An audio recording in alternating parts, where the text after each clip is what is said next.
আসসালামু আলাইকুম রহমতুল্লাহ।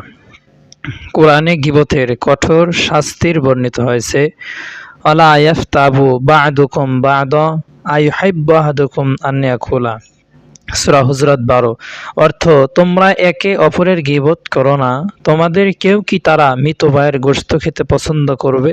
নিশ্চয় তোমরা তা ঘৃণা করবে।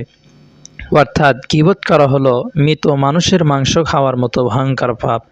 গীবতের ক্ষতি: ১ নাম্বার, আল্লাহর গজব। গীবতকারীর আমলনামা কবুল হয় না যতক্ষণ না সে তওবা করে। ২ নাম্বার, নেকি হারানো। যে কারো গীবত করবে তার নেকি কিয়ামতের দিন সেই ব্যক্তিকে দিয়ে দেওয়া হবে। হাদিসে এসেছে, ইন্নাল মুফলিসা মাইয়াতি ইয়াউমাল কিয়ামা ওয়া কদ শাতামা। সহিহ মুসলিম। দেউলিয়া সেই ব্যক্তি যে কিয়ামতের দিন প্রচুর নেকি নিয়ে আসবে, কিন্তু গালি দিয়েছে, গীবত করেছে, অপবাদ দিয়েছে, তার নেকি ভুক্তভোগীদের দিয়ে দেওয়া হবে। ৩ নাম্বার, হৃদয়ের কালিমা।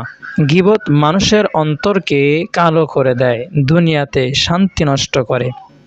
৪, সমাজের ভাঙন। গীবতের কারণে ভাই ভাই বন্ধুত্বে, পরিবারে পরিবার বিভেদ সৃষ্টি হয়। ৫ নাম্বার, কবরের শাস্তি। রাসূল সাল্লাল্লাহু আলাইহি সাল্লাম বলেছেন যে, অনেকেই কবরের আযাব ভোগ করেছে গীবতের কারণে। ইন্নামা লা ইয়াহযাবাহুম আমা আহাদুহুমা।